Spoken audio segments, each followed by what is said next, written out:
સુરેન્દ્રનગર શહેરની અંદર નહીં, સૌરાષ્ટ્રમાં તમામ જગ્યાએ જે મોટા મંદિરો છે, તમામ સૌરાષ્ટ્રના જેટલા મંદિરો હોય તમામ મંદિરોમાં આજે દર્શન ચાલુ રહેશે. કારણ કે ચંદ્રગ્રહણ જે વિસ્તારમાં નથી દેખવાનું ત્યાં ચંદ્રગ્રહણ લાગુ ન પડે એટલે મંદિરને કોઈ બાદ આવતો નથી. એ સિવાય સાધુ સંતો અને જે કંઈ વડીલો હોય એ વડીલોએ પણ બધાએ તમામે જાહેરાત કરી છે કે ભાઈ આ ગ્રહણના કારણે અહીંયા આપણને લાગુ પડતું નથી, માટે સંતો અને સાધુ સંતો અને યાત્રાળુઓ માટે દર્શન ખુલ્લા રાખવા અને આ દર્શન માટે કોઈને બાદ આવે નહીં. આ અમારી વિનંતી છે કે દરેક લોકો જે જગ્યાએ જાય દર્શન કરવા મળશે એવી અમારી માંગણી છે. અન્ય મંદિરો બંધ છે જ નહીં, દરેક મંદિરમાં ચાલુ જ છે. અત્યારમાં હું 3 જગ્યાએ દર્શન કરીને હજી આ જવું જ છું દર્શન કરવા. માય મંદિર છે, સ્વામિનારાયણ મંદિર છે, હાટકેશ્વર મંદિર છે.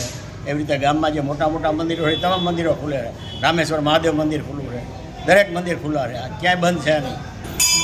આજે જે ગ્રહણની દશા બતાવવાની છે એ સૌરાષ્ટ્રને અસર કરતી નહીં હોવાથી અમે રોજના દૈનિક દર્શનાર્થીઓને દર્શન કરવા આવ્યા છીએ અને આજે દર્શન બધા મંદિરોમાં ખુલ્લા છે, તેમજ રાજભોગ આરતી બધું વ્યવસ્થિત થવાનું છે અને કોઈ આમાં વિરોધ કરવા જેવું છે નહીં.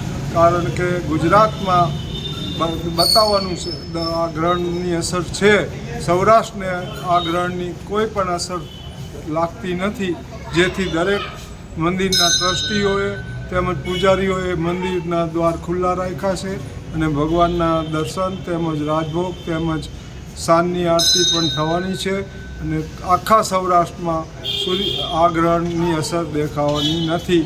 માટે સર્વએ ધાર્મિક વૃત્તિ મુજબ જીવન જીવવાનું તેમજ સર્વએ આનો લાભ લેવાનો છે.